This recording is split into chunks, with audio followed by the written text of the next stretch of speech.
I want to welcome you, Mark Jones. Hello, guys. Hi.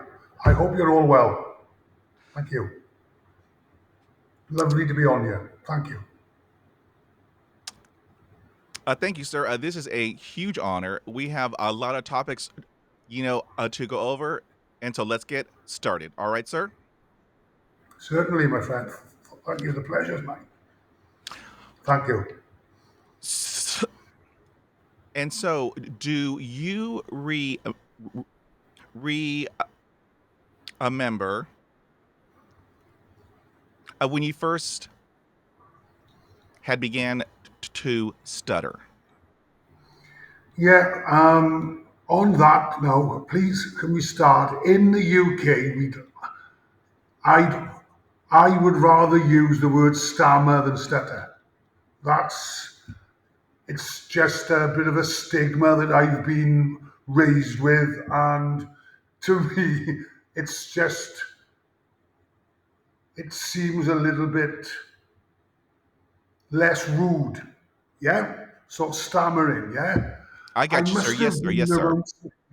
I think well, vaguely remember I was around 5 or 6 when it first reared its head. Yeah.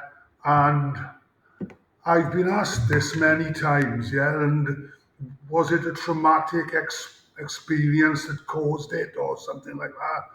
And I can vaguely remember in infant school. That's what we call it in the UK. Yeah, um, wanting to ask the teacher to go to excuse myself in the loo, and I stood up, put my hand up, and I I had a block. The world just stopped. The spotlight sort of came on, and it was as if all the class then were looking at me, staring, laughing, and the teacher, she didn't really help. She she continued to say, "What do you want to say? What do you want to say? What do you want to say?" And I think, well, that was really the first time that I realised that I had an issue speaking under pressure. Then, yeah, yeah. And so, does it run in your family? Are there any other family members who who stammer? No, well done, Pedro Stammer. That's the word. No, there are not. My mother was a small, timid woman, but she didn't. There was no stammering. She was just what can you say? It's a little bit of. She seemed to be afraid of her own shadow, but there was no real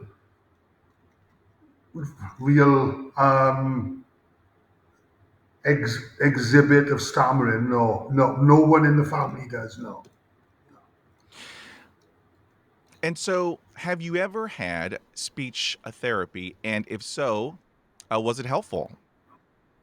Yes, I have. Well, we can go back to my youth. I must have been about 8 or 9 when I first had it because my mother realized that I was having issues reading in class and speaking around the house and stuff. And yes, it started with me back in when I was about 8 or 9. Yeah. And that was with the National Health Service in the UK, and there was no real research being done, and stammering was just thought of as just something that you grew out of. So yes, did have speech therapy then, but that's all it was reading pages of a Um, a simple book. Janet and John went down the street. That was the first thing. See, and sir, I also had that. I had speech therapy in 1975. And Well, that's roughly the same time as I was having it, 70, 72 to 75, yeah, 73, yeah, same sort of thing.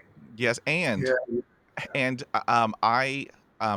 I had to read a book, and it just hit me as I was hearing you, the name of the book after all these years, Mark Jones, after all these years, the name of the book has now popped into my head. And right. it was a book about Dick and a Jane. Dick And and Jane, oh yeah, my they god. were the American equivalent of Janet and John, I think. Oh Yeah, yes, sir, yes, sir. And I mean, I had to read out loud, and I mean, it was brutal. It was brutal because yeah, um I was the only kid in my school. In my school, I was the only one who had to have speech therapy, and then once a week, I was called out of school, and so how they did it is, you know, each of our rooms had a speaker, and so the counselor had hit a button, and it went into the entire school. You know, no. Pedro Pena report Unbelievable to the office cruel. of you know for your speech therapy. And let me tell you, Mark Jones, everything is stacked against us in school, and yet here we go, they're adding more and more. Well, that's brutal. That is. That's so unfeeling and so. Well, it's just look, that's amazed me. That's mad, I mean, yeah. crazy. I mean, it was horrible. And so, as we are talking about school, I would like to ask you this, Mr. Mark Jones. How was attending school with having a stammer? School. Okay, okay. School was a as in all schools back in the 70s, like you say, there wasn't bullying. Wasn't bullying. Bullying was everyday life. Yeah, you'd be teased, you'd be taunted, everything. Punched, beat. I was lucky, really. I'm 6'5" now, me, yeah. So I was one of the lucky ones. But it wasn't until I was early teens, really, that I started to fight back a little bit. Prior to that, I was a target for the big boys, the older boys. Yeah, Stuttering Lanky Jones series to call me, and that was it. That was what I was. That's what back then. That was what defined me. Yeah, Um, but yeah. So school for me to start with was a little bit of a trial and a tribulation, but when I turned the corner, then the the bullied became the bully, and I started to redress the balance a little bit, you know. See, and you had the height that helped you. Uh, I was short. I'm still short. But I mean, you know, all through school, I was all by myself. And so, you know, I would eat our lunches in the janitor's, a closet. And then, I would also eat be be behind the school, uh, because I don't have to tell you, kids are mean and rough, and the bullies and the taunting and the mocking and the teasing and the punching and all that, and so I would um isolate to help protect me, and so you know Not on your own there, Pedro. I went through exactly the same thing, mate. Exactly the same thing. see and and our backgrounds, I mean, I resonated because you wrote an awesome book. And so I want to tell everybody, Thank woo, you. all y'all have to get this book. All of y'all have to get this book because it is awesome. And so Thank you. you talk about in your book having to read out loud. Woo, Mark Jones. That is traumatic. And so can you talk about that one experience that you had in school, as to where you had to talk out loud?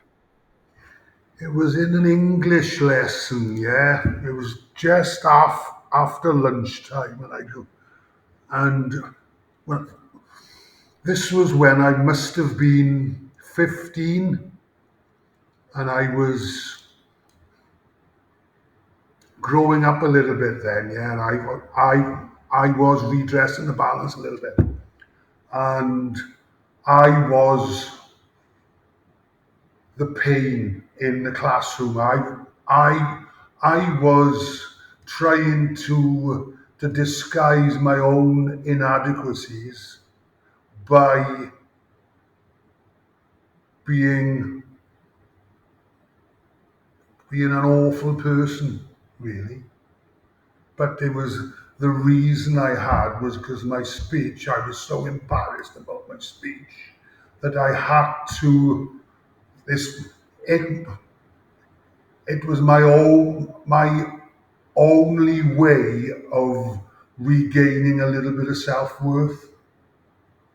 Yeah, and it was in an English class, and I was at the back of the classroom act, acting the fool, and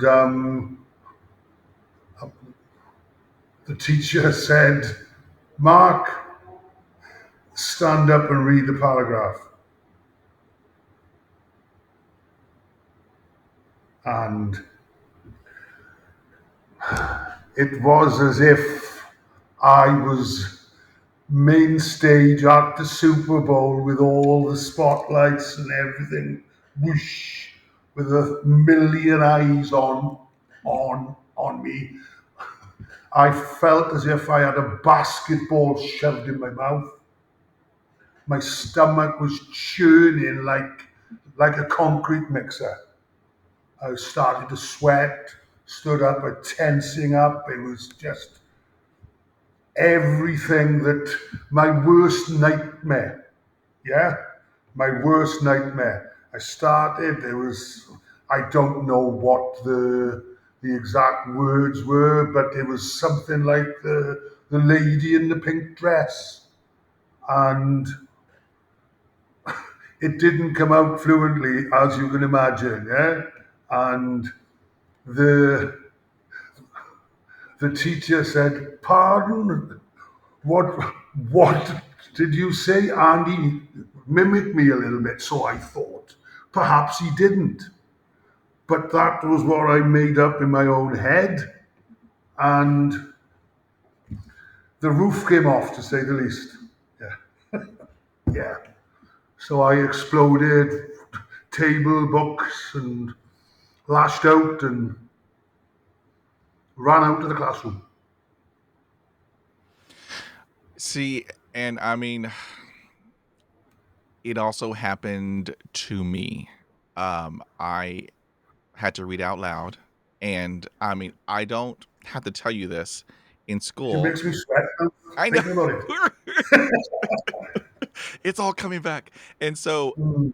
we each had a paragraph in which we had to read. And so, I knew the paragraph that I had to read. And I mean, it was a short one, but to me, it may as well have been a book. And so when it was my turn, and ooh, my heart, it was hurting, and my chest, and I was sweating, and every organ in my body was just tense. And so I had to get up, and I mean, I tried, you know, I repeated, and so all I heard from all of the other kids was, a laughter, and they were calling me a porky pig. And so at that Brutal. point, Kids are brutal, mate. yes. And so at that point, I I did what you had done, although I did it by a factor of 100 million. Every every time that I had to read out loud, I went to the loo. Every single time in English class, history, Spanish. I mean, every single class where I had to read out loud, I would hold up my hand. And so, you know, I kid you not, Mark Jones, I spent the majority of my school life in the loo. I would just That's hang a out. classic avoidance tactic, isn't it? Classic avoidance tactic. Yeah. I mean, I would hang out, for at least half an hour, and then, I would head back in, and they had, passed me up. And I was okay with that, Mr. Mark Jones. I was okay with that because it happened one time, and that's all it took for Pedro. Because in my head, I was like, this will never happen again. It'll never happen again because I have to protect Pedro. And so, Very much better, yeah. yeah, I mean, for 12 So years, why Mark Jones, for 12 years, I would hang out right in that loo for 12 years. It's crazy. madness? So if you look back now and you think, God, then school life was archaic. That would never happen now. It would never happen. It's unbelievable the way it was. Like. Ooh, But you're not on your own. That's what I thought, see, until now, really, that it was only me that was feeling and experiencing these things. Yeah. And that's what I'm trying to get over in the book, really, is that, yeah, we all, there's millions of us that are going through it.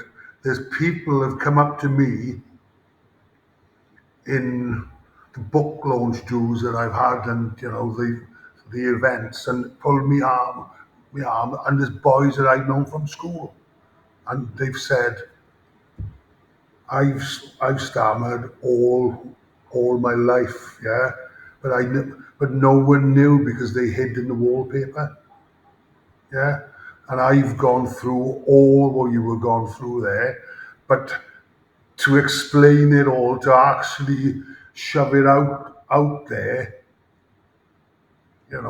they've loved it.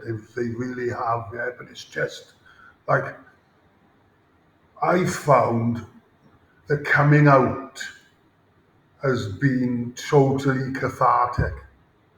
I've had an I've had an epiphany.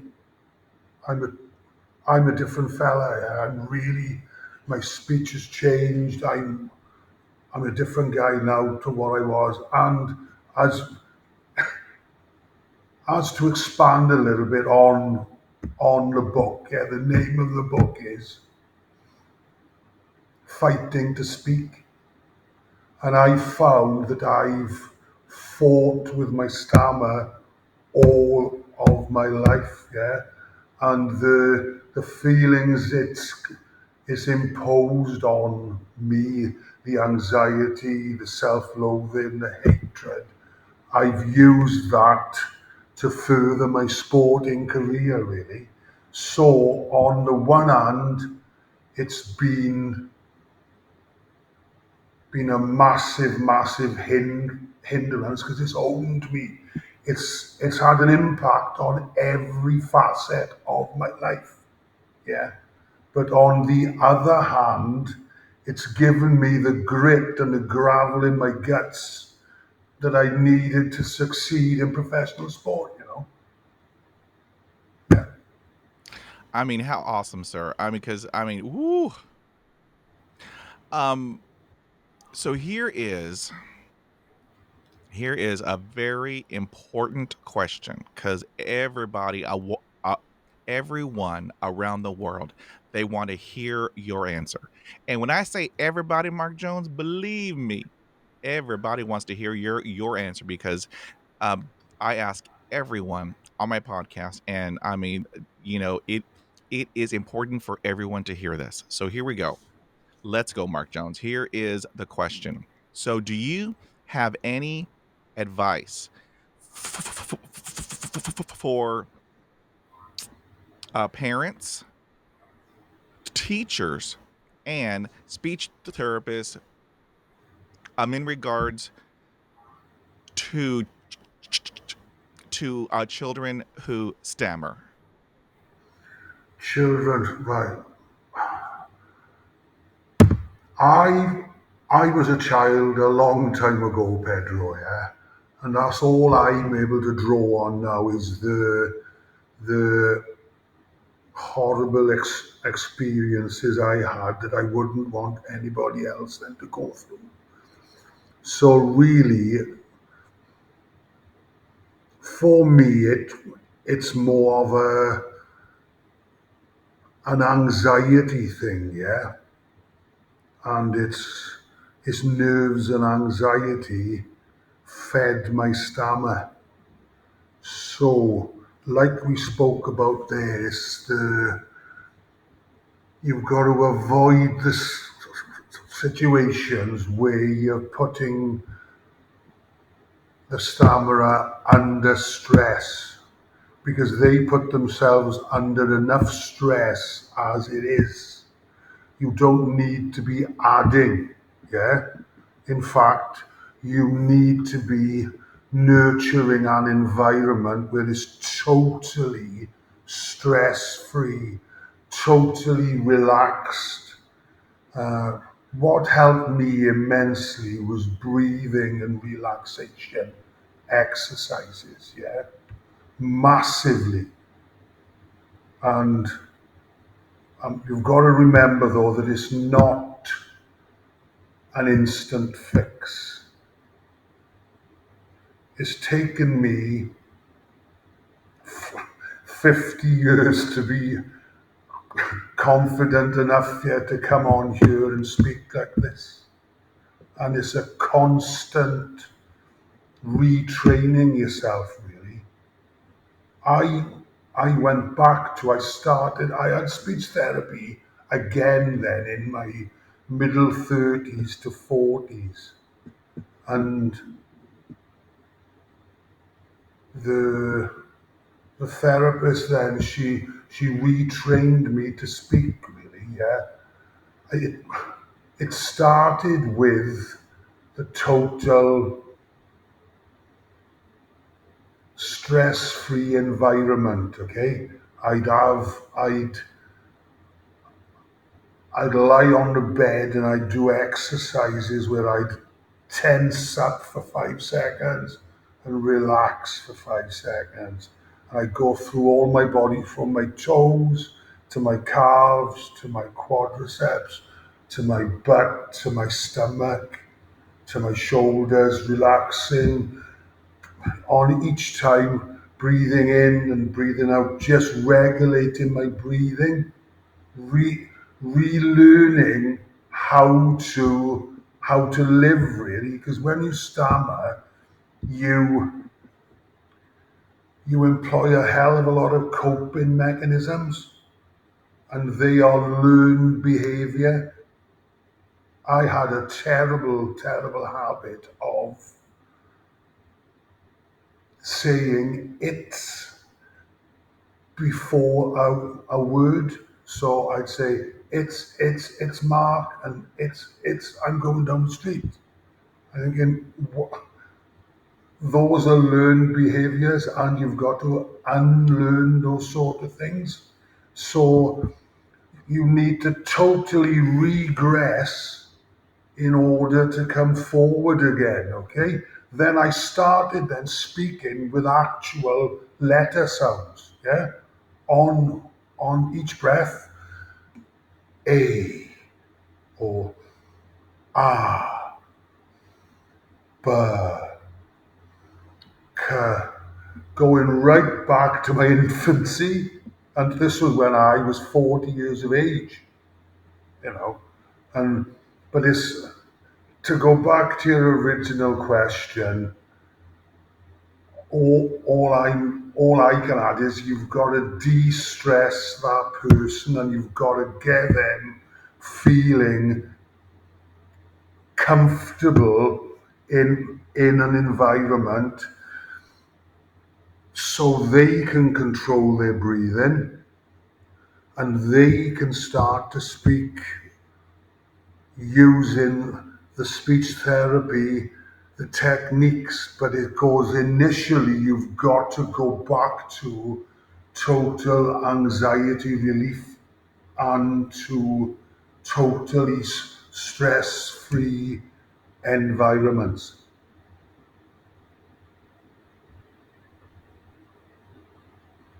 Okay, See, and that is, I mean, and that is great advice because I mean, I cannot tell you, how many times, from all my school teachers, um, or other speech, therapists, and they,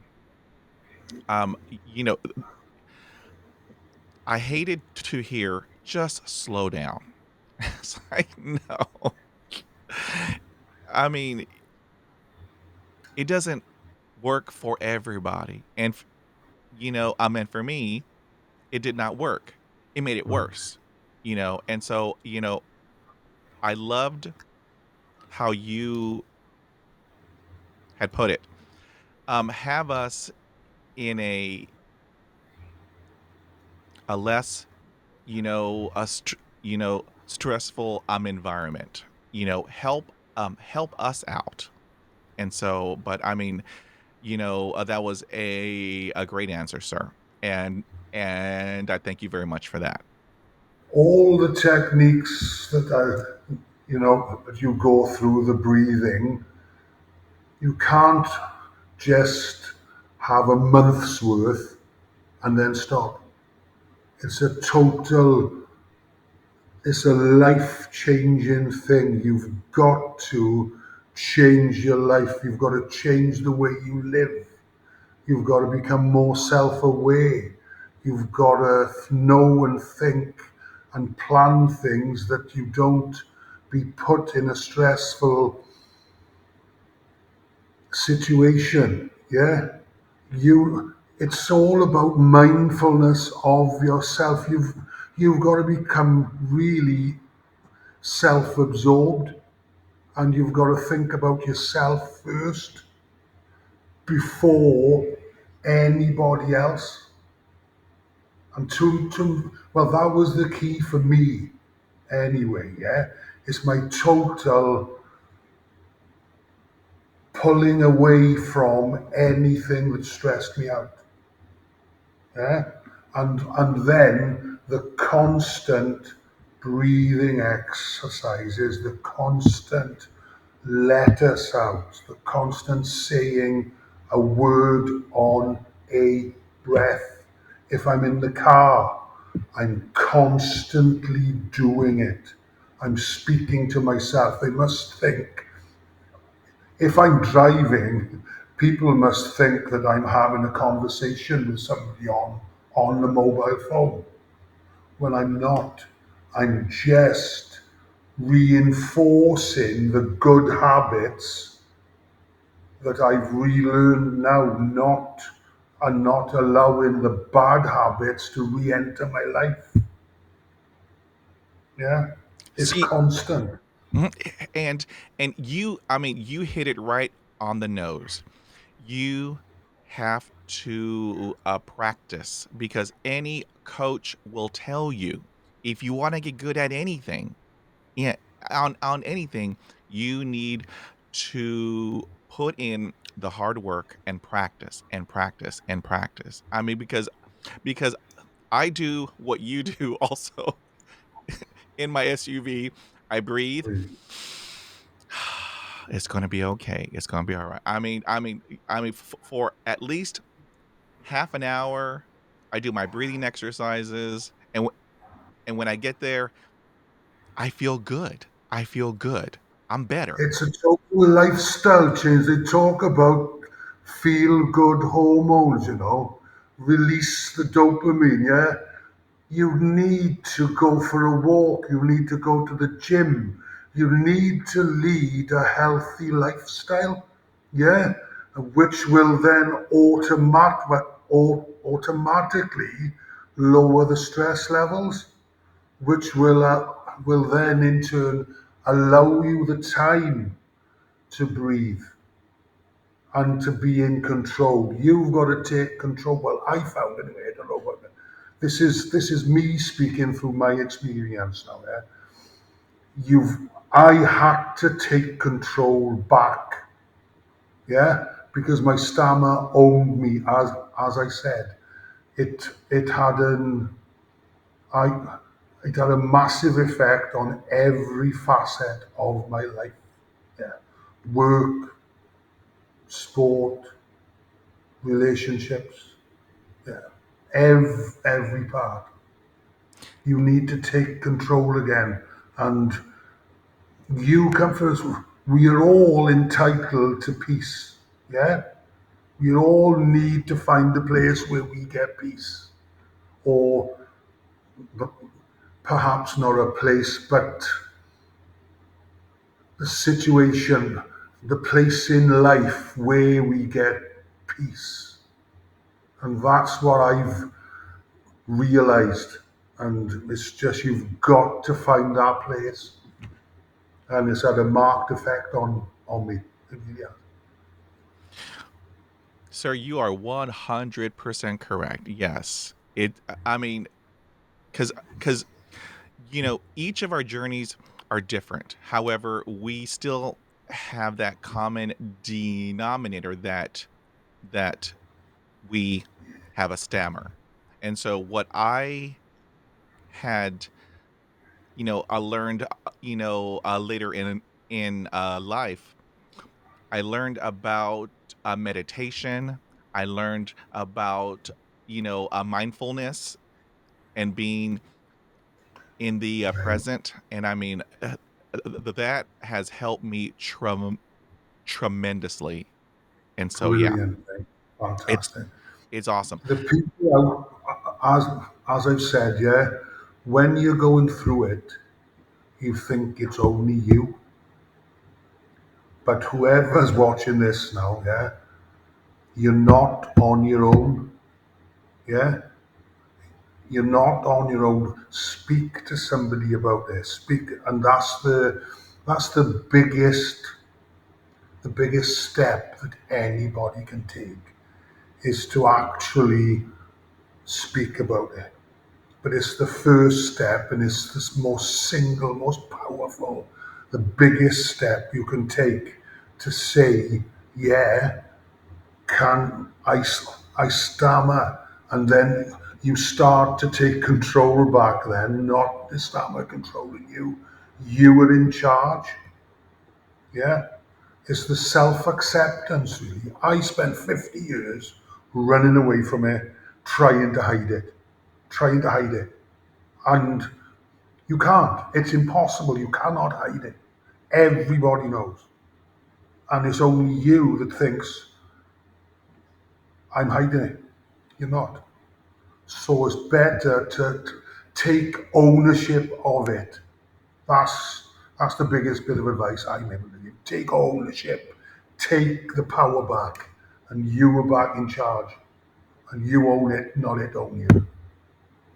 Ooh, I mean, that is awesome, awesome, sir. Yes, I am 100% behind you because for 35 years, it had complete control.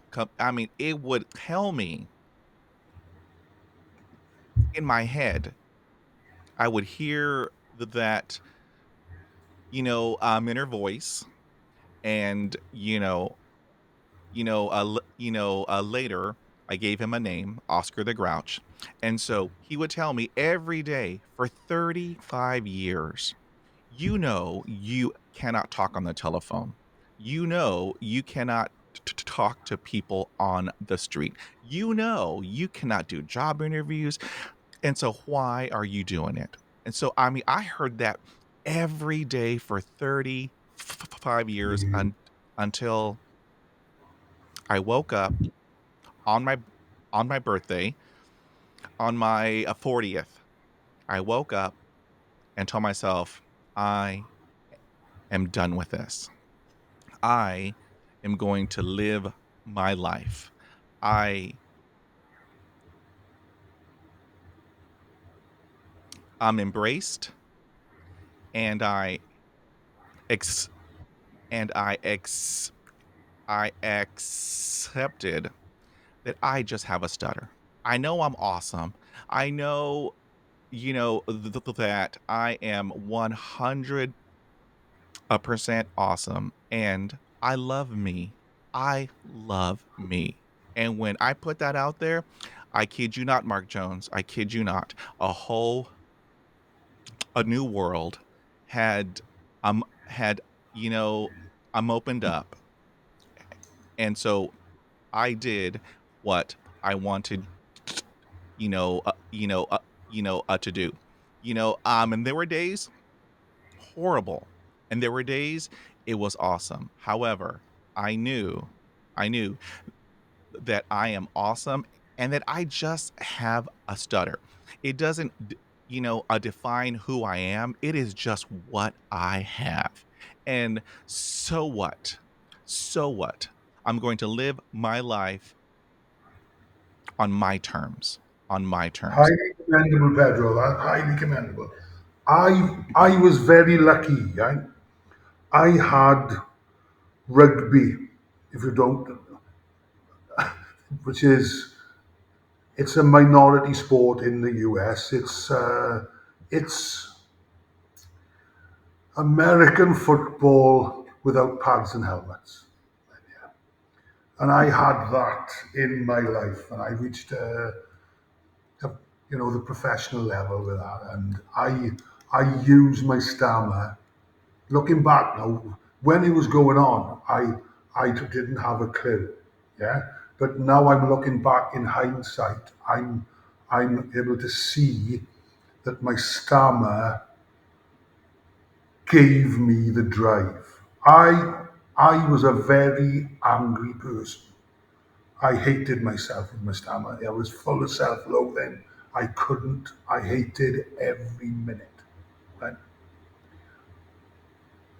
In my teens, I got arrested once or twice, and yeah, as young men do, they fight a little bit. So I got arrested a few times, and then I made a decision that I wasn't about to spend my life in and out of uh, Her Majesty's hotels. Then, so I I channeled myself a little bit more. I channeled myself, and I channeled my anger into my sport, whether I was training or whether I was playing. It was the anger and the self-loathing I felt was driving me to new heights. And the I it's all in the book, Pedro. I became a little bit of a bad boy on the rugby field, and I did a few things that I shouldn't have done that were way outside the parameters of the game, and I was way out of order doing these things. but that was my release. It was I'd go out there to do as much hurt to others as I could to try and um, flagellate myself of the pain that I was feeling. It's about my stammer. So I realised that as my career was reaching its end, and I hope I've moved on from that, and I'm a different person. Yeah.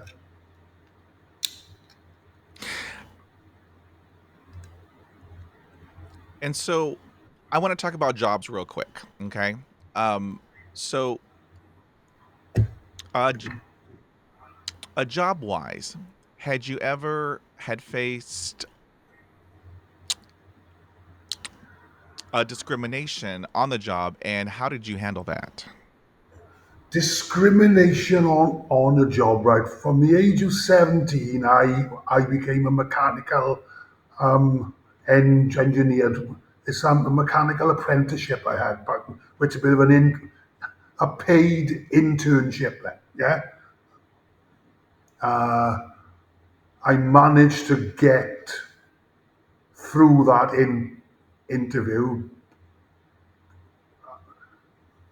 well, but it was after that then rugby sort of exploded in my life, and I did some became professional and things.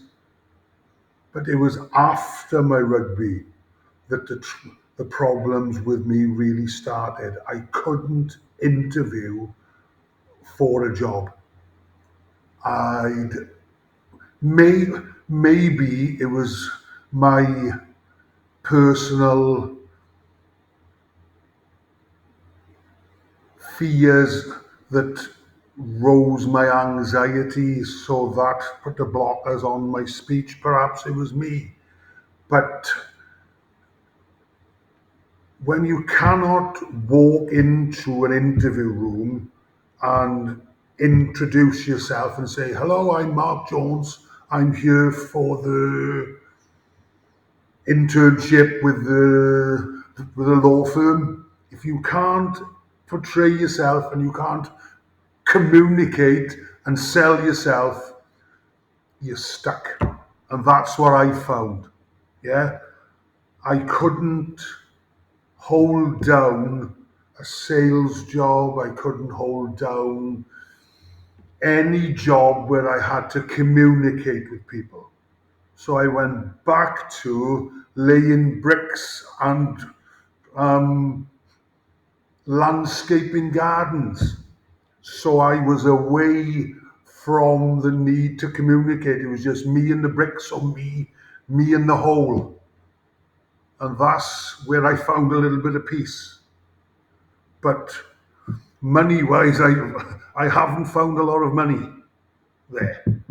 So that's my sort of slant on things work wise. People, I don't think they automatically discriminate in the UK. But if you haven't got the skill set to do that job and there's communication involved in that job, you're automatically scrubbed off that list. Yeah, which is understandable, really. Yeah, but there's no help then. If you want to help yourself, it's all self-help. You've got to find you need to reach out yourself to go. No one has ever said to me, well, there is. That's a fib. It's in the book. There was a mate, well, not a mate of mine, but a coach of mine after one of the incidents said to me, "You need help. We will help you." And that really turned my life around. That really did then, yeah. But in the world of work, no prospective employer would say You haven't got the skill set. I like your other stuff, but your communication skills are good. There's there's a path to take to help you. It's all self-help. You've got to help yourself. And in the UK now, there are private speech therapists, but when I was young, it was only through the National Health, and you need to go to the doctor. And who would want to go to the doctor?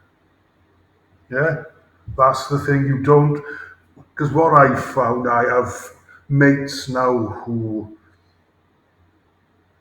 stammer, but nobody wants you to know that they stammer. They'd rather hide in the wallpaper and go, no, no, I'm fine, I'm fine. No one comes out and says, it's help, can you help me out, please? No, they don't, because of, I think, the world, the stigma about stammering worldwide is just one big joke. Everybody, I have been laughed at continually for 50 years. When I go to speak, I've had a snigger, or I've been laughed at every day. Yeah, and that cuts deep. That does, really, it does, and it takes a lot of it takes a lot of heart to come through that and say yeah, because what I thought that if I didn't say a thing, no one would laugh at at me. The stigma is huge. It's just a joke, but it's also, it runs so deep within the stammering the community. People who stammer will not step forward. They won't, even though the things that I'm saying will help them, or I think will help them. They won't step forward because they're afraid. But you've got to get past that fear. If you want to move forward, you've got to take control. You've got to move past that fear. You've got to get past that. It's it's the biggest step, and it's the step that you think will hurt the most, but it doesn't. Once you're past it, it's just a fear. It's a wall that you've built up yourself. You've got to get through that first step. You've got to come out of the wallpaper. You've got to, if you want to move forward with your life. See, and I mean, ooh, you hit it right on the head. Um, the whole reason why I do the podcast is, you know, I want to, um, I want to let other people who have a stammer around the world. I want them to hear this, but because you know, um, I thought that I was the only one in the entire world who had a stammer until I was in my 20s. I met another person who had a stammer. And so what I had hoped for is in a podcast, as I am sharing, my journey and talking to amazing people like you, other people around the world who have a st- a st- a st- a st- stammer, they can hear us and have it in their heads. I can do this. I can do this. Of course they can And do it. Reach out to somebody, man. y- Speak y- to somebody. Speak to just yes, read. Take the power back, man. You can do it. You can. Hmm. And then also, um, as you were talking about the fear, um, what I had learned is everything that you want in life is on the other side of fear. You just have to go for it. In your head, you have to tell yourself, "I'm going to you know do this." And so, um, I have, you know, done that. However, I failed, I failed, I failed. However, I learned every single time I failed. I learned from the experience, and I had applied it to the next one. And guess what happened? I did it. I did it. And so what I tell everybody, if you have a dream, you need to go after it. You need to go after it. Very much better. My dream, yeah, was rugby. Was playing for Wales. It's. I'm from the South Wales mining valleys, yeah, and to play rugby for Wales, it's a, it's just the utmost. It's the pinnacle. And like I said, that was my driving force, and I used my stammer to get out there. But I fought with my stammer for 50 years, mate. Yeah, I fought with it, and then I realised that that was it was capitulating my stammer. It was making it worse. My anger, my uh, the first time. Well, when I had speech therapy the second time, in my 30s, my 30s, 40s, the therapist made me record myself on the video camera and watch it back. I've never been so embarrassed in my life, right? But then I realized, oh no, you can do something about this. If that's the way you were looking, if that's what you were doing, you've got to change this now. You cannot go ahead like that. You've got to change. And so that gave me another bit of a spur to get on with things. And like you said, life is short, Pedro, isn't it? Yeah. It's not about the destination, mate. It's about the journey. And I know there was a guy in my town when I was younger who had the worst stammer you could ever imagine. He couldn't say a word. He couldn't say. He was just. He was blustering and bumping through. Yeah, yeah, and like he was locked within himself. And and part of my life, I've had that feeling of like not being being able able to get out. There was a time when I'd even stutter when I thought it was that bad with me. I was awful, yeah. But I carried on fighting. I knew that there was something better than what I was experiencing, and I had to move on. I had to take control of it, and I was lucky enough to be getting the highs of professional sport, the pats on the back and the kudos that I was getting from rugby was allowing me the endorphin release. I can't imagine how the guy in the town who never got that endorphin release felt. he must, what a miserable, sad life he must have felt. And there must be thousands out there who are locked in. So my sort of slant on this, my ethics is that we all have a certain skill set that we are better at than the rest of it. I was better at rugby than I was at maths.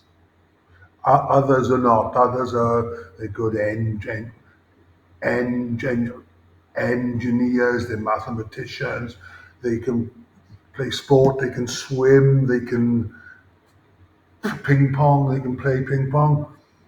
Use use what the gifts you innately have. Use those. Focus on those to get the feel good moments, and then build on those feel good moments, and that will then automatically fetch you out of where you were. Get that endorphin release, which will naturally make you feel good and less anxious,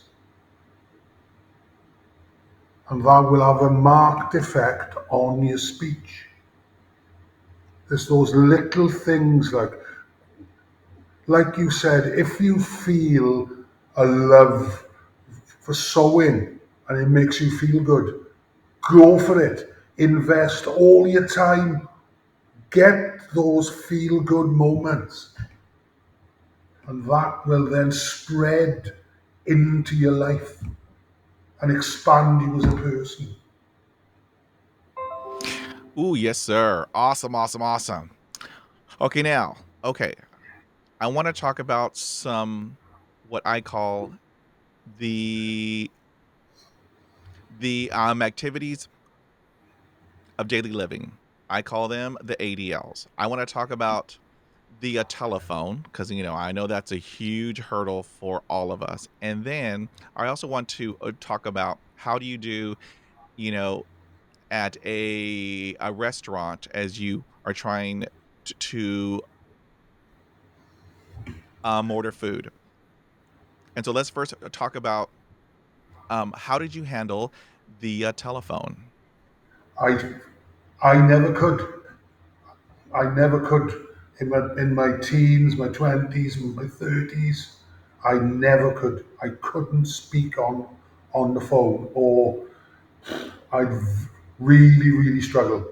Yeah, and it was only until, like I said, I got to 40 that I started to redress things and to become mindful of myself. That I started to be ready to function in in the book.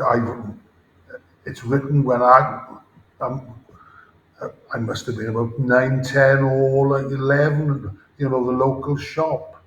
I couldn't ask for a packet of sweets in the shop. As I've got older, you get 18, you go into bars and restaurants.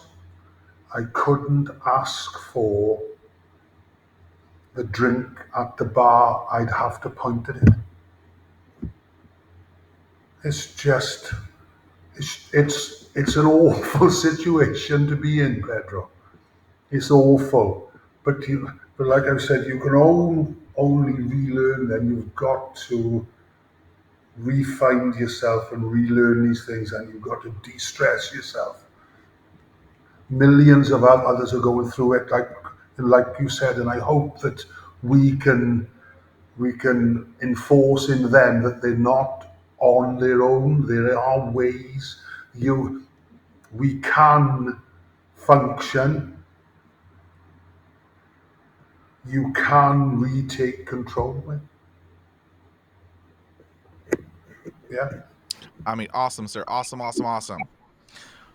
Okay, now, so here is what I call a hot topic question. So I ask everybody on my podcast, And so all of the answers are split right down the middle. But I respect everyone's answers.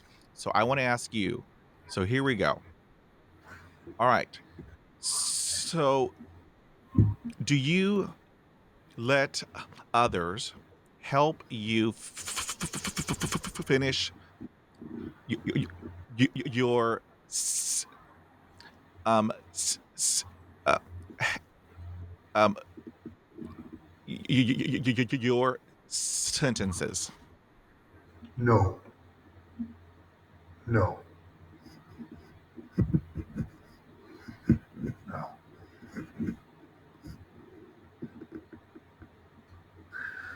Sorry for the blunt answer. Oh no, sir. No, no, no, no, no, no, no. It's all good, sir. It's all good. I thank you for that.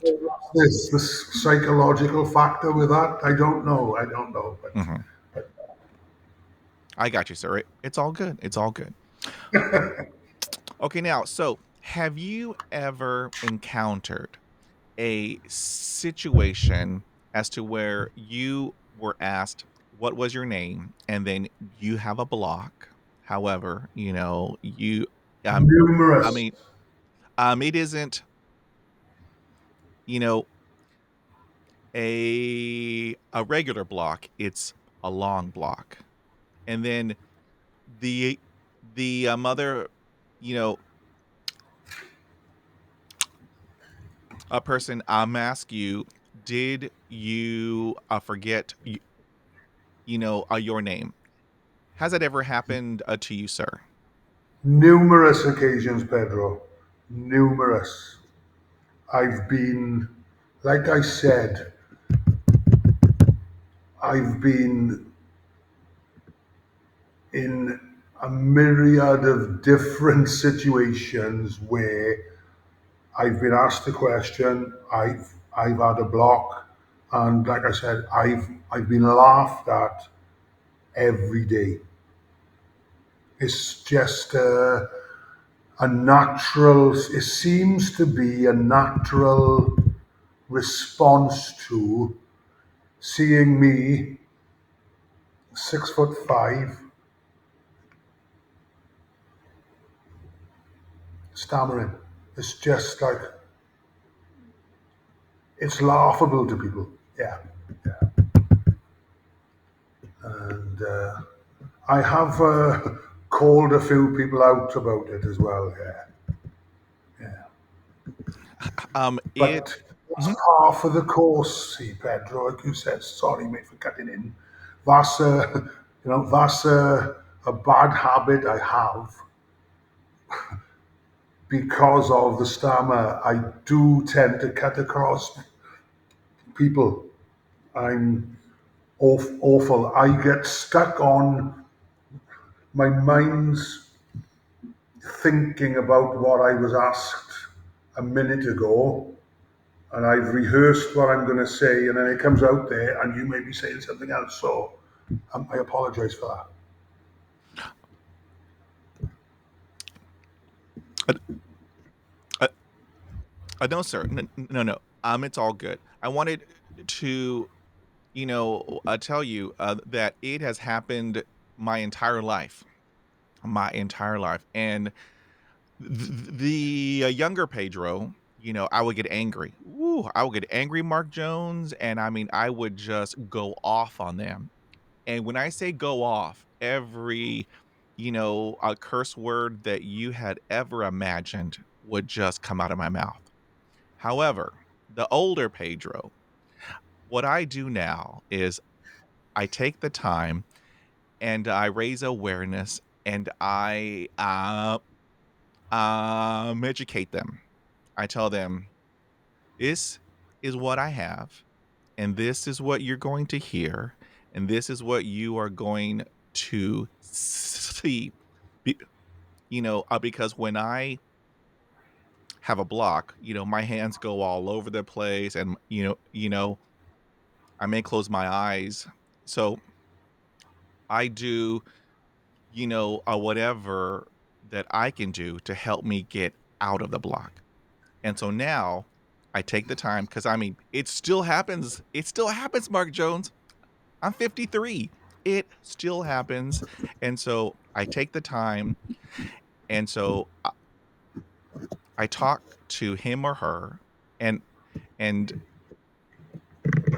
y- um you know I educate them, and so that way the next time in which you know they encounter a person who has a stammer, they are now a better equipped to be helpful and respectful and have integrity, and then a little bit of grace, a little bit of grace. And so, yeah, but ooh, in the olden days, y- um, you know, my whole body was just enraged, and I wanted to, lash out. So yeah, the old Pedro, yeah. Yes, Pedro. Yes, the world has evolved a little bit in the acceptance of stammering. You can, because I think, mate. Well, no, I don't think. It can be classed as a disability, mate.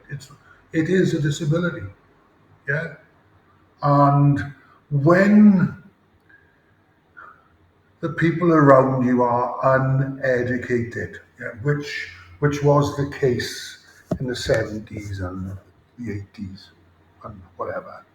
Now, as as you said, people do use a little bit more integrity, and people are more aware of the plight of a stammerer, and they don't automatically laugh and point the finger. The world's evolving into a better place on that aspect of life, definitely, Phil. Yeah. Okay, now I heard you give an answer to the to, to our next a question. However, I want to hear the whole answer. Okay, so here we go. So Right. here is You put me on the spot, mate. here okay. So do you consider stammering as a disability? Yes, mate. Yeah, it is because it inhibits you or it prevents you doing things that non-stammerers can do. Like, communication is massive, isn't it? Right? In the modern world, it has helped a little bit with the text and whatever, but the fundamental of the modern society is speaking, isn't it? Communication. And the way the world is changing now as well is well, the Western world anyway. It's moving away from the manufacturing base, isn't it, to the service base and to banking and stuff, where speaking needs to be well, is utmost. It's a prime skill. People now like yourself and whoever, they make a living off these podcasts and things. So how can you're an anomaly in this, you are, yeah, because you're a bit of an like the enigma. You're one out of thousands that are not making, but making the career out of speaking when you have a stammer. So I'm sure there are millions of other people who who stammer who would love to be able to have the platform that you've got, but they just cannot physically do it. So in that point, yes, it is a disability because it prevents us. It it prevents you functioning normally in everyday life.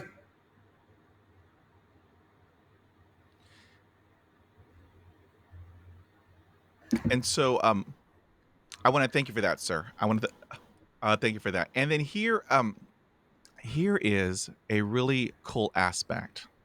I don't know if you know this, but I've had a handful of people who have a stammer who were on my podcast, and so after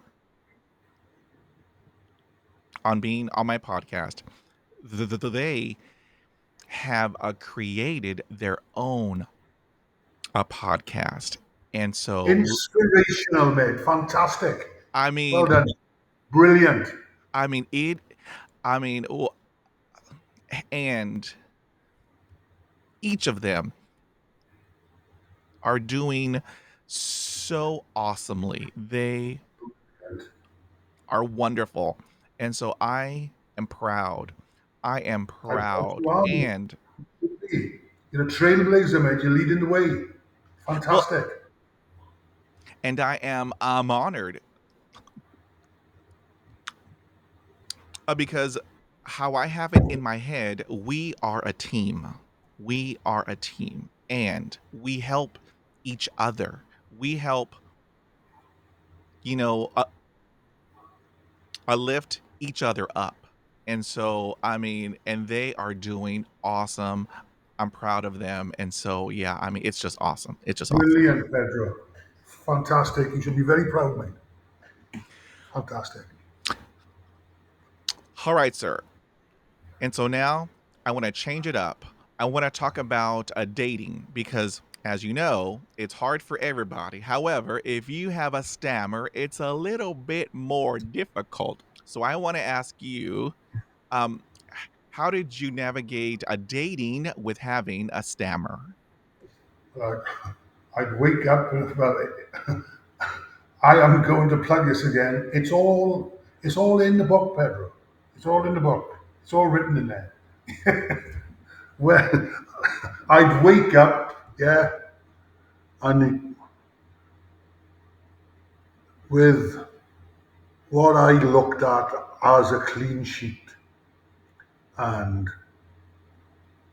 I'd start rehearsing where I was going. I'd talk to myself, right, you're going to get up, you're going to do this, you're going to have your breakfast, you're going to walk out the door, you're going to say hello to people, you're going to go to the shop, you're going to do this and do that.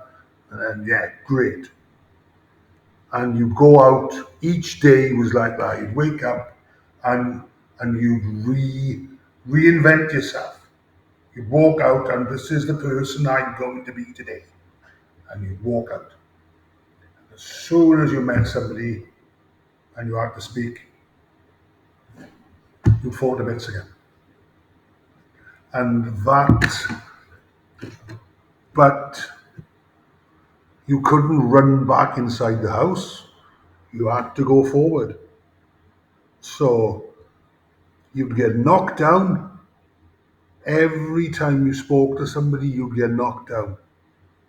And you'd have to pick yourself up, to dust yourself off, and carry on. And looking back, having a stammer really has given me resilience. It really has. Because it would have been easy to run straight back inside and, like I've said in the book, to hide behind the skirting boards with the woodlice and the spiders, because that's where I wanted to go. But you can't. You've got to live your life. Like you said, you woke up when you were 40 on your birthday and said, "No, I'm going. I've I've done that since the age of 8. I've got knocked down. No one was going to stop me achieving what I wanted to achieve.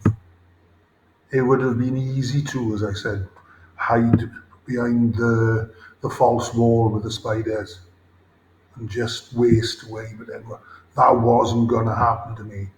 I had to keep going.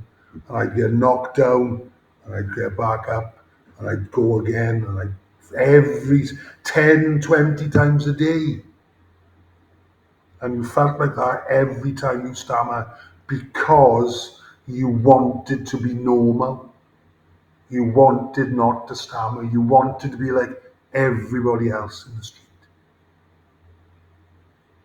And you had to keep picking yourself up. And you've got to keep picking yourself up. Got to keep moving forward because life is there. You've got to live your life. You have to. It's fantastic. Life is the best thing ever. You've got to love it. You've got to love it. Ooh, I mean, 100%, sir. Yes, sir. Awesome, awesome, awesome. I thank you for that. Okay, now I want to talk about all of this new technology. You have a Google Home, you have Alexa, and then you have Siri. Do you think all of this new technology is helpful or hurtful for people who have a stammer? I I never use it myself, mate. I think, and that answers your question really. I think it can be. It's labour saving, yes, but I don't think it's not really compatible with a person who stammers. It could be used as a tool to practice on to as a speech therapy tool, I'd say, if you were to and to help you, to build your confidence with it, and because you're on your own in your house, you're unstressed, and it could be it well, yes, it could be used as a speech therapy tool. It really could, and as an aid. But this, I'm only speaking through experience. Is that if I'm not alone, then, or if I weren't alone, I'd find it a lot more.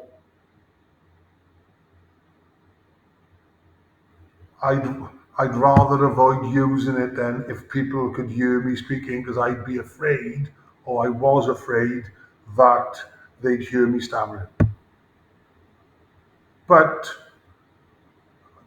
to move on, yes, it really could be used as an in, as an interactive speech therapy tool. Yes, I think it could. Like, S- See, and oh, you had made a great point, a tool, a tool. Because I ask everybody on my podcast, and half of all of their answers is that they had, used it as a tool to help them and practice and practice. I'm like, that is awesome. fantastic, great, yeah, Yes, awesome. wonderful. Now, I have an issue with, you know, the Google Home and the Alexa and the Siri in that, they don't give you enough time, to respond. I mean, it is frustrating and irritating. However, I have some, you know, a really good news. I have been a part of two collegiate um st- st- you know a research. I'm in that these two colleges here in the states, they are creating an algorithm to help people who have a stammer, to use the Google Home, you know, and the Alexa, and then also Siri. And so that is truly awesome. That's well done again, mate. You, as I expressed before, you're trailblazer. You're leading the way. That's fantastic news, mate. That's really good. Awesome, sir. Okay, now I thank you for that. Okay, now here is a big one for you. Okay, so what is a a a, a challenge um th- th- in which you had to overcome, and how did you do it? Challenge. Okay, when I finished playing rugby, I moved into coaching. Yeah, with a stammer, but and I found that a little challenging. Yeah, and because I'm out on the field with 20 to 30 people barking orders, doing this, explaining things, and it's non-stop chatter, chatter, chatter by myself. And I found that really, well, not hard, but I use my personality then to make light of a few things and to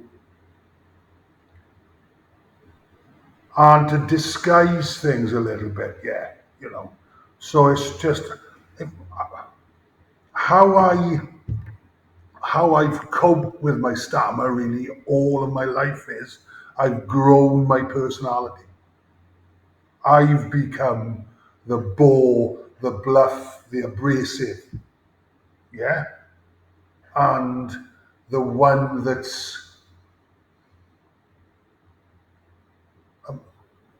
the one that's going over the top about things. Then, yeah, when pranks and jokes are played, I I've been at the forefront of it, and that's in another way. Like I said, that's to try and hide my own inadequacies, really, and and to get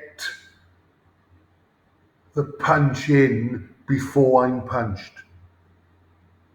before I'm laughed at. I'd rip somebody to pieces then, verbally, or give them a bit of stick.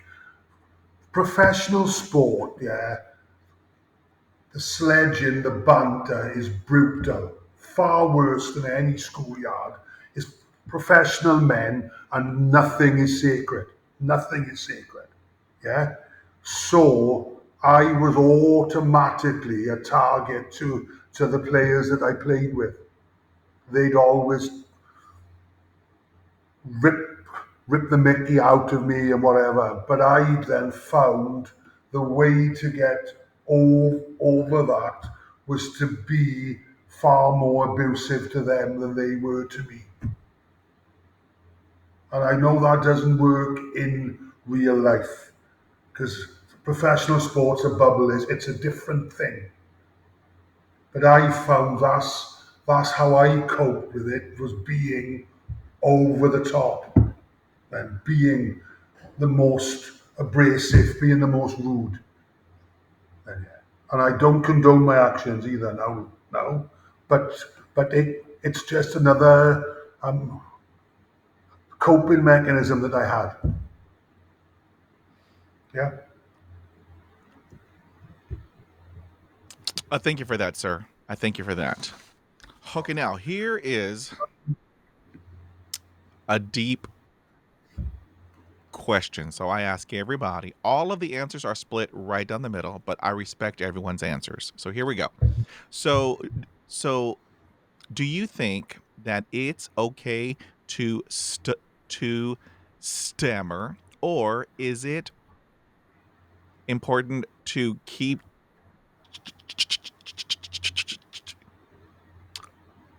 chasing The fluency gods.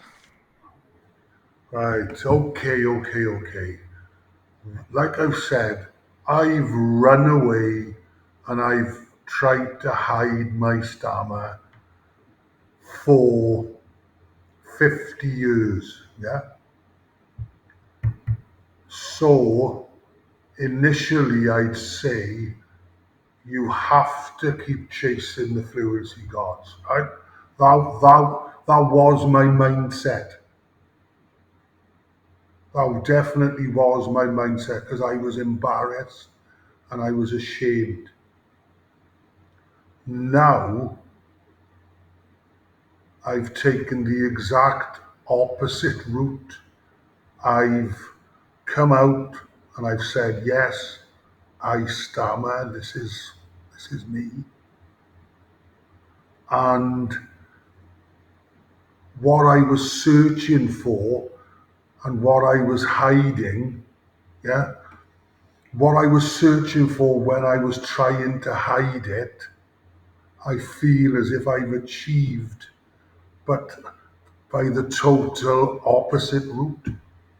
I could never speak like this up until 8, 7, 5 years ago. I couldn't. I had no chance. Now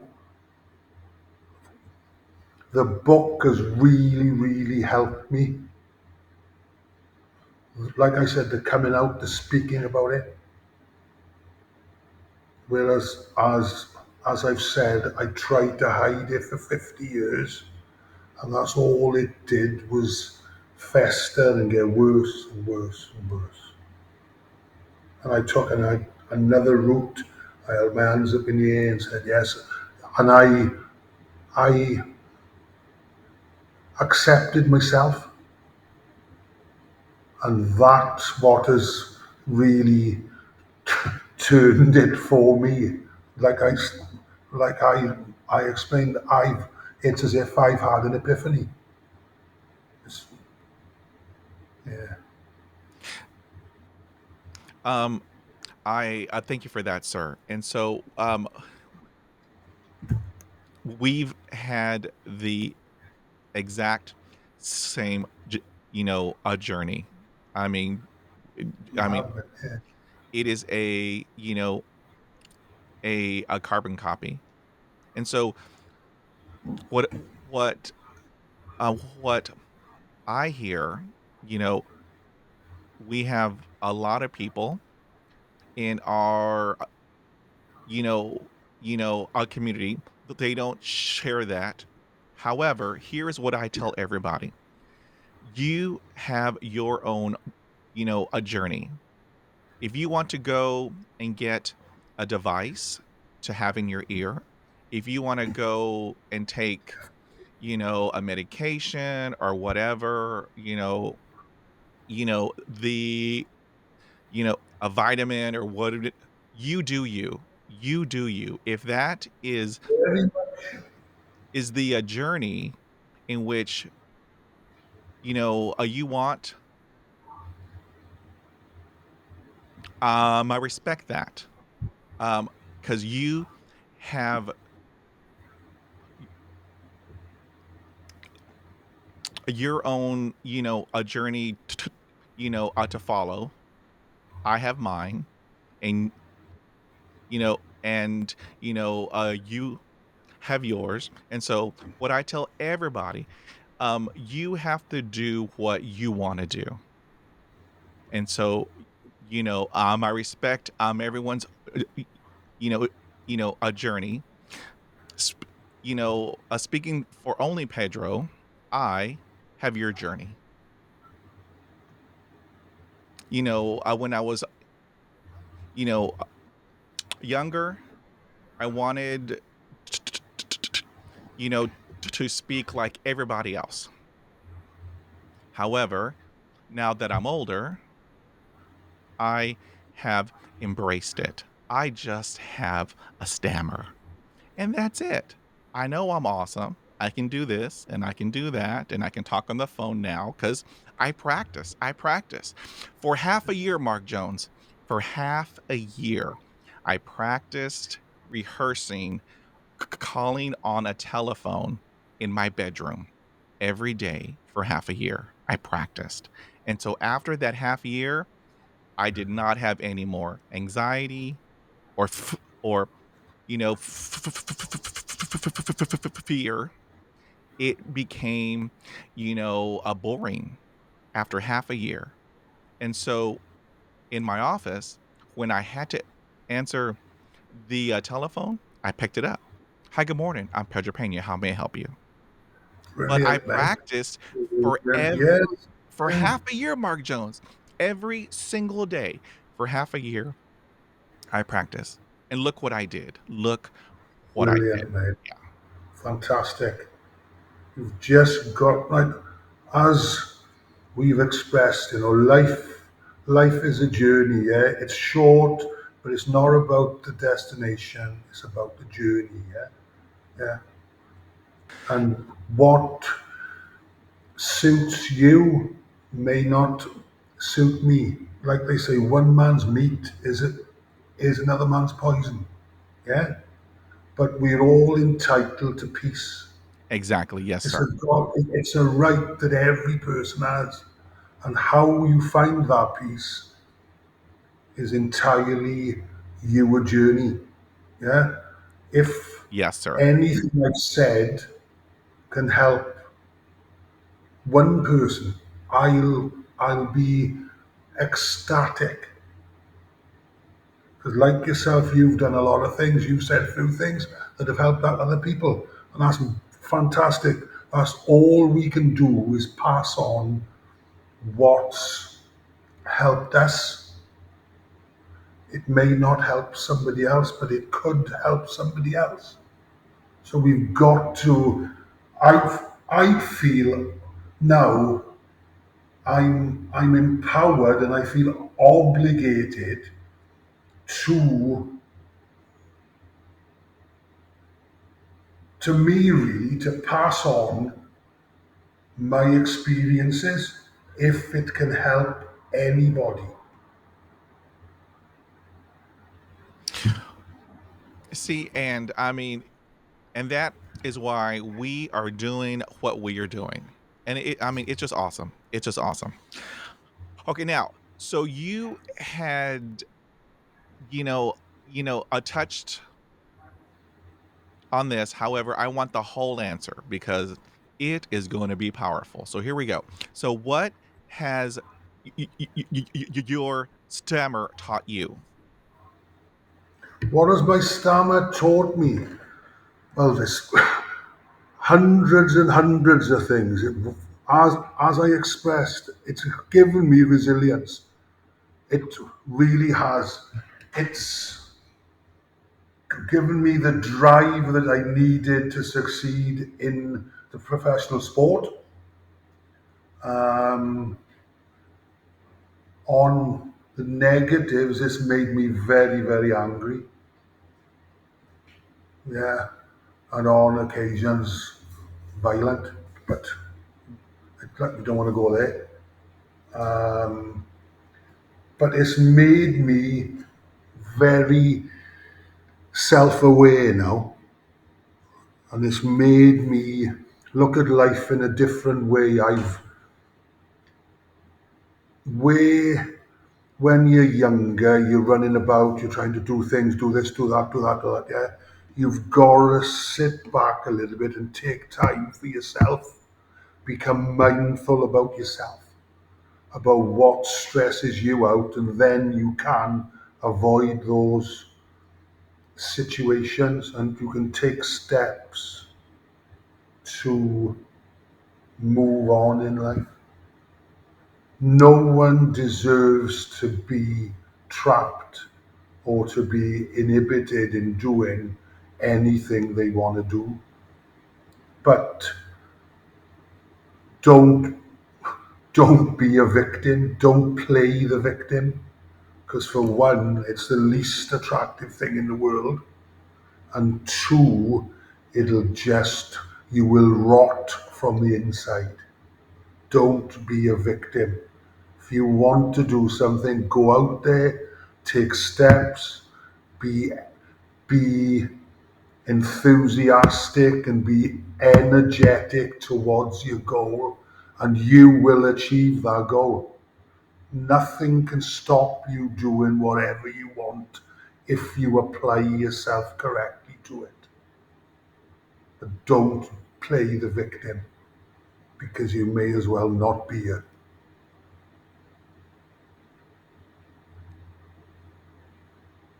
Thank you for sir. Uh, Thank you, sir, for that.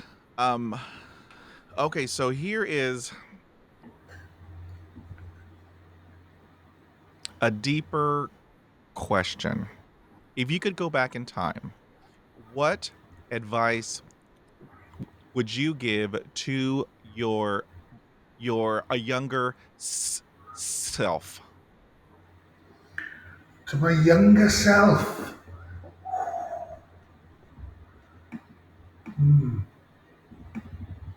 okay, my father always said to me, "You regret the things you haven't done, not the things you've done." So, and how we've spoken about how my stammer has driven me in a certain direction, and it's enabled me to succeed in the field that I chose. The only thing that I would say to myself is keep your hands in your pockets, because all the other things have happened for a reason, and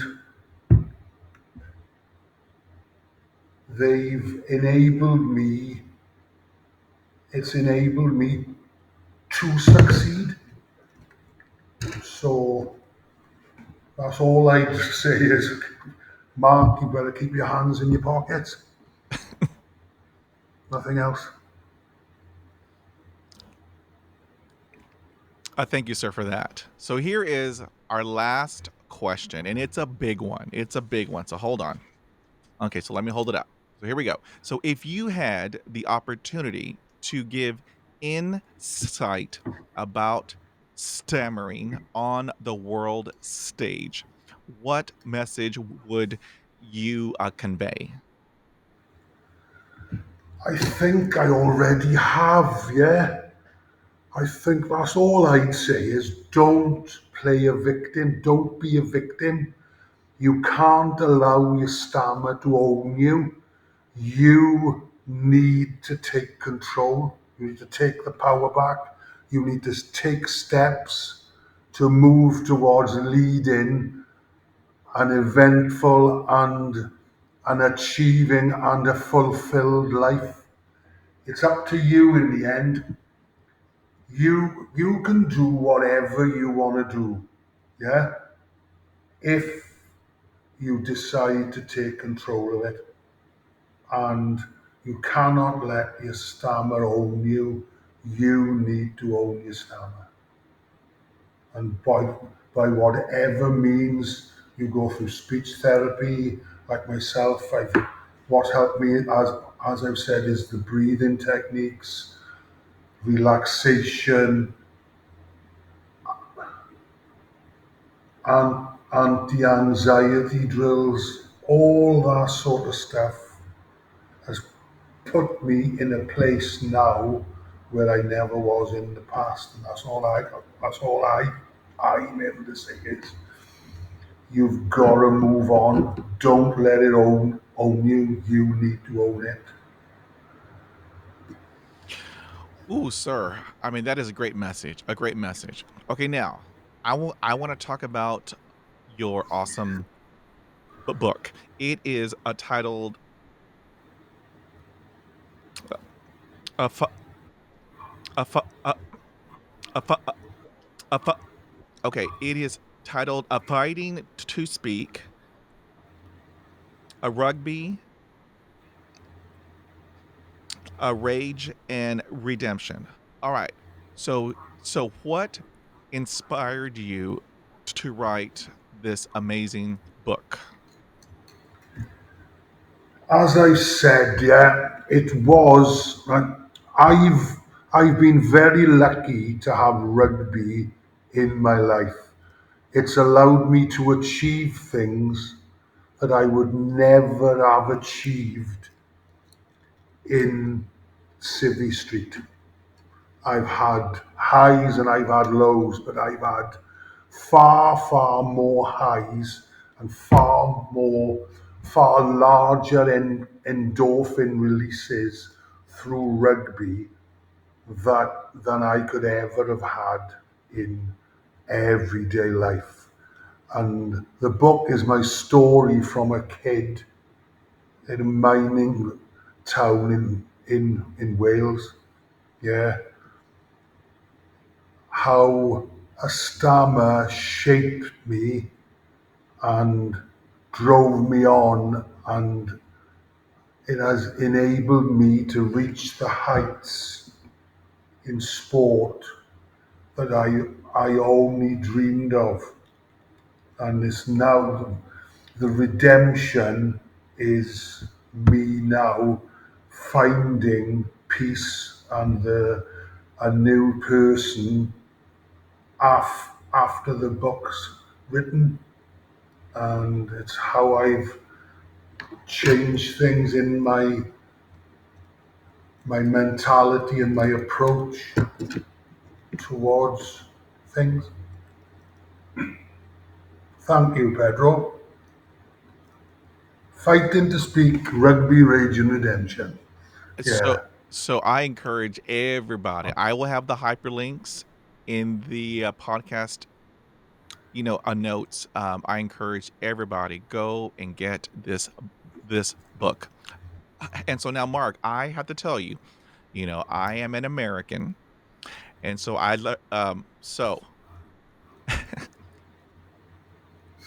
googled, you know, a bunch of terms in which you had used, in your book.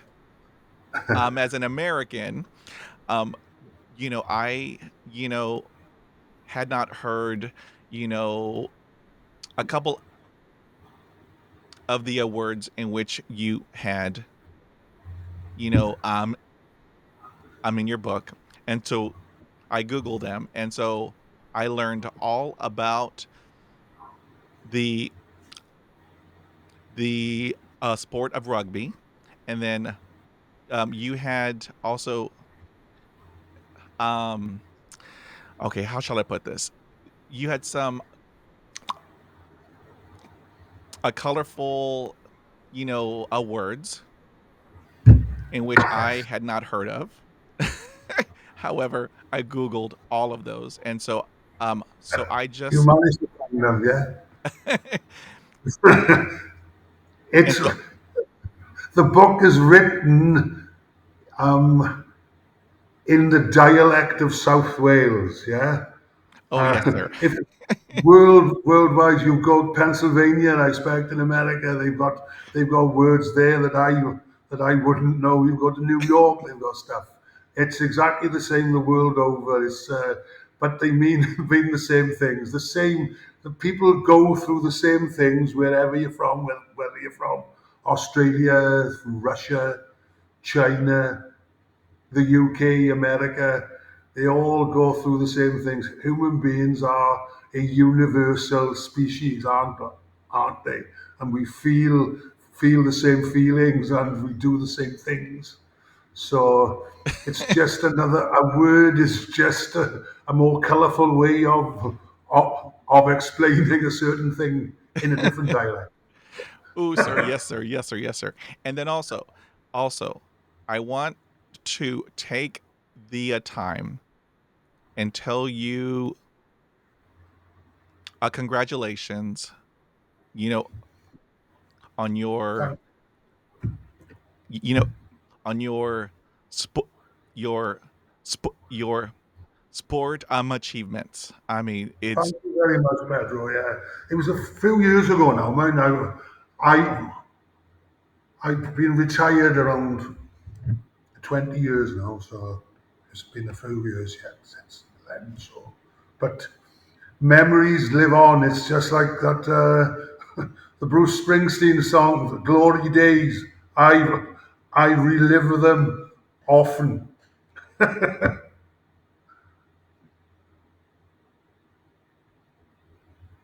Yeah, that's see, now. That is that's now. see, and then also I loved how you had the pictures in here. I mean, just Oh, awesome, awesome, awesome of all through your growing up sports. and advice. Yes, Thank you. yes, Great stuff. Thank you, Pedro. and Thank you so much, mate. oh, sir, I mean this. I mean this is a huge honor. So I want to tell everybody, okay, if you are hearing this on a podcast or watching it on YouTube, I want for everyone to get this book um because you you Mark Jones, you are an inspiration. You are an Thank you. inspiration. Thank And you. so I want to thank you because you have written an awesome book and Thank it you. It means a lot. yeah, and it is um the word that comes to mind is honest and then also courageous. Thank you, Pedro. Thank you. That means so much. It means so much. I thought I couldn't. I had to tell it, warts and all, mate, the way it was. You know, the way it is. I, I haven't shied away from my own personal feelings, and it's been. You can say that it's a roller coaster. You know, I've explained in there. Writing the book has raked over memories that I'd thrown away, that I didn't want back. And it's taken me to the highs of the top of the tallest the mountain, to the depths of the deepest lake, mate. I've been pulled, battered, pushed around mentally by recalling the issues and the trauma that I've been through in the book. Like, been awful. But but like I said, the trauma that I felt through my stammer, I've meted out, and I'm not proud of that at all. That I've caused trauma to others, and that's the thing that I'm seeking redemption, mate. That's why I want to redress the balance and to beg for forgiveness, really, and to explain, to excuse my actions, but to try and explain them. Why, yeah, why S- I've been the way I've been. mhm. And so I want to thank you, Mark Jones, for spending uh, your time to talk with me. This has been a huge honor, and I believe in that there is healing in sh- sh- sharing. And so, I want to tell you, you know, Thank you, thank you, thank you. I mean, I've had the best time talking to you, sir. It has been a huge honor, and a privilege, and so I wanted to you know tell you thank you, thank you, thank you, sir. Thank you, Pedro. The pleasure's been all mine, mate. I'm the one that's had the privilege, mate, of of having the platform, of being like, able to meet you, and to have had the chance then to convey some of my thoughts and my experiences on a platform such as this. On an ending now, yeah. Please, if you don't mind, I'd I'd like to reach out to anybody who is in the situation. I'd reach out to parents of the children who stammer. I'm involved with a group that I know you know is Belfast Stammer Support. Yeah, I have a couple of mates there who are we are running a helpline or the support line.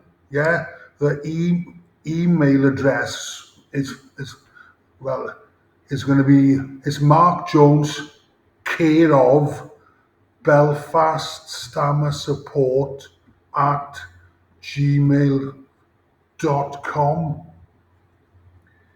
If anybody feels the need or feels the want to reach out, or to look for help and support, email Belfast Stammer Support, and they will pass on to me any of the applicable the correspondence, and I'll then endeavour to answer immediately to anybody any questions, or just to give a little bit of a shoulder to anybody that feels the need.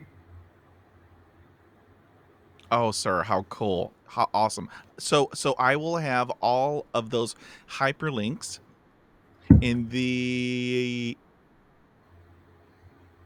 podcast, notes. And so if anybody, which I know, I am in 141 countries on 6 continents. How cool is that? Fantastic.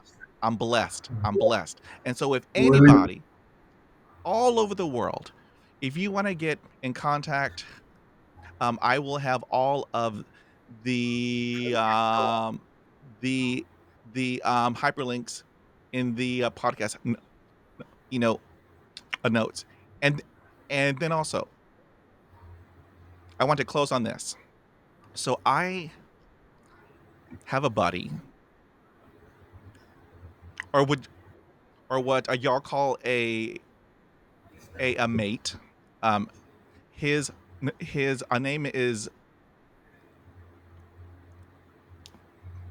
J Wills. It's a WILS, and so Jay Wills, yeah. he knows you, and you know him, and so he was the one who told me that I have to have you on my podcast. And so I want to tell you, Jay Wills, I want to thank you because I mean, I mean, this a book has had a huge impact on me, and and I am a and I am eternally grateful. And so I want to thank you, Jay Wills, and then I want to thank you, um, especially, Mark Jones. I've Thank, had the best a conversation. thank you, Pedro.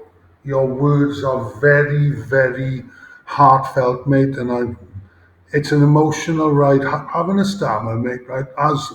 As you know, it can be a very emotional thing, but it can be very lonely and a very isolating thing. Yeah, to the people there, yeah, you're not on your own. Please, please reach out. I've I didn't know you, Pedro, before the introduction from Jamie. Yeah, and I've met you now. Fantastic guy. The work you're doing is wonderful.